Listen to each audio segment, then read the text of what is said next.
You're not going to believe what went down in this quiet suburban neighborhood. Imagine buying your first home at just 23 years old.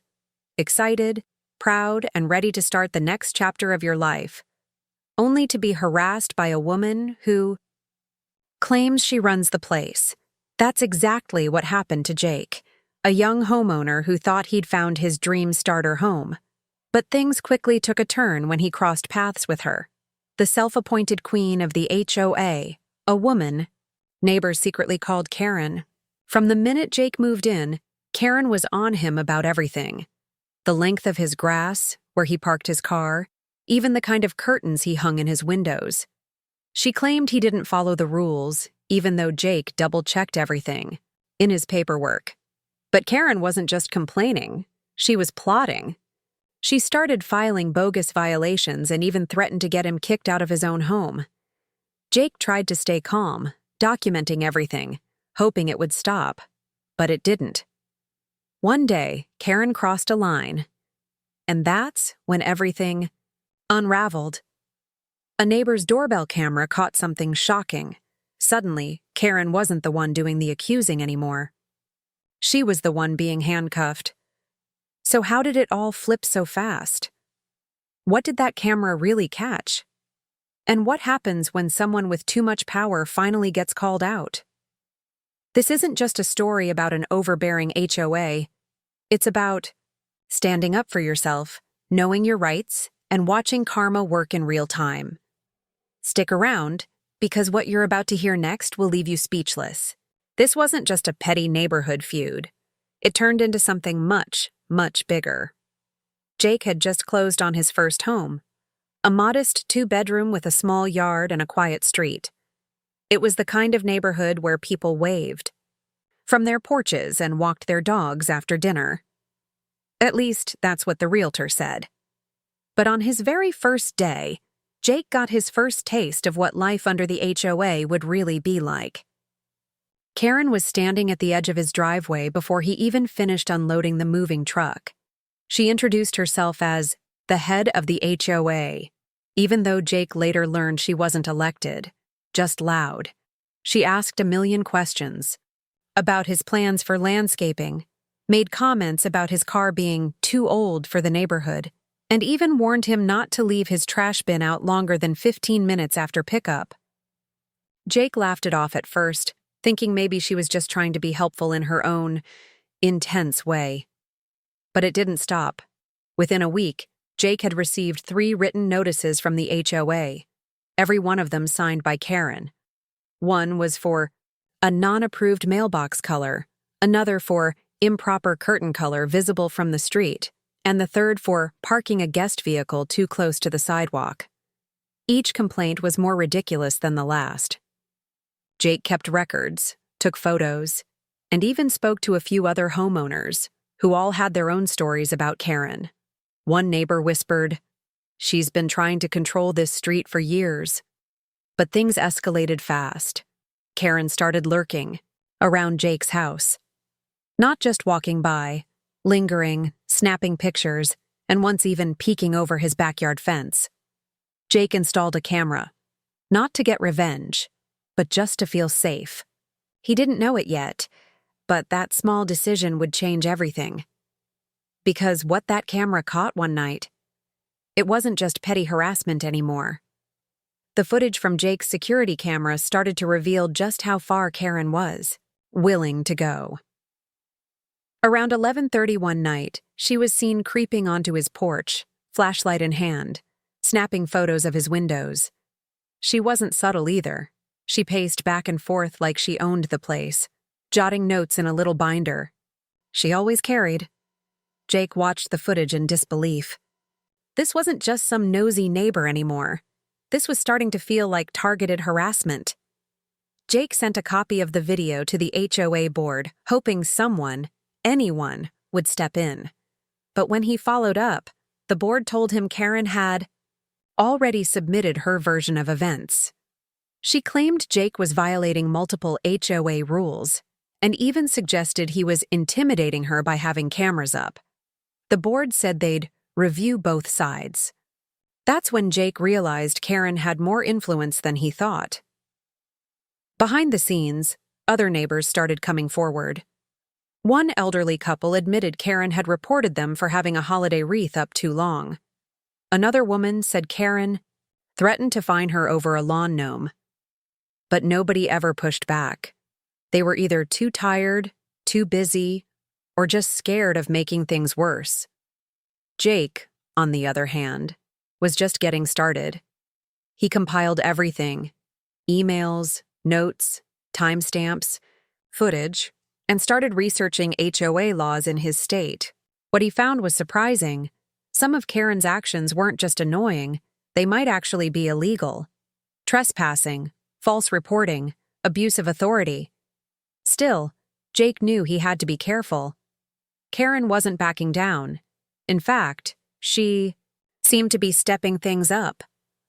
One morning, Jake found a bright red violation notice duct taped to his garage. This time, it wasn't just about rules. It claimed his entire property was in non-compliance and that immediate action would be taken. But what kind of action? And by who?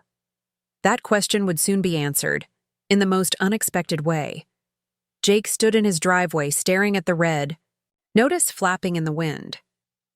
It wasn't an official document. No HOA letterhead, no signature from the board, just bold, all-caps warnings, duct taped to his garage like some kind of threat. He took a picture, peeled it off, and walked inside. His hands were shaking, not out of fear exactly, but frustration. Something was off. This wasn't about property rules anymore. It felt personal, like Karen was trying to push him out. That night, Jake couldn't sleep. Every sound outside made him glance at the monitor connected to his camera feed, and just after midnight, there she was again. Karen, pacing near the edge of his yard, staring at his house like she was waiting for something. Then, she stepped onto the property. She walked up to his porch, looked directly at the camera, and pulled something out of her bag. It was a lockbox. She started fiddling with his front doorknob like she was trying to install it. Jake jumped up and called the non-emergency line, explaining everything as calmly as he could. The dispatcher promised to send a patrol car. Meanwhile, Karen was still on his porch, tapping away, not even trying to hide what she was doing. Jake hit record on the live feed just in case. When the officers arrived, Karen didn't look surprised. She actually smiled, like she was expecting to explain it all away. She told the officers Jake was in violation of a homeowner reassignment clause, something Jake had never even heard of, and that the HOA had the right to secure the property. The officers asked for documentation. Karen fumbled, flipping through her binder, pointing at printed emails and handwritten notes, none of which made any legal sense. The officers told her to step away from the door, but Karen didn't move. She said, "You don't understand. This isn't his house anymore." Jake stood behind the door, heart pounding. He knew this moment was going to change everything, but he had no idea just how far it would go. The officers exchanged a quick look. One stepped aside to call in while the other kept an eye on Karen, who was now pacing in circles on the lawn, muttering to herself about community standards and how Jake never should have been approved in the first place. Jake stayed, behind the door, watching it all unfold through the peephole. He didn't know whether to feel relieved or more afraid. Something about Karen's behavior had shifted. She wasn't just angry anymore. She looked frantic, almost desperate. Then came the second twist, one nobody saw coming. The officer who stepped away returned, holding his phone out. "Ma'am, we just spoke with the HOA president. You're not on the board anymore. In fact, you were officially removed 3 months ago." Karen froze. Her face went pale for a split second before she snapped, "No, that's a mistake. I run this neighborhood." Jake's mind raced. Removed from the board? That meant everything Karen had done. Every warning, every fake citation, every threat was not only illegitimate, it was done without any real authority. It also meant she had lied to the HOA, the neighbors, and now the police. Karen's binder, slipped from her arms and fell open on the grass. Papers scattered, printouts of Jake's social media, handwritten timelines, even photos of his backyard taken from different angles. The officer picked one up and turned to Jake.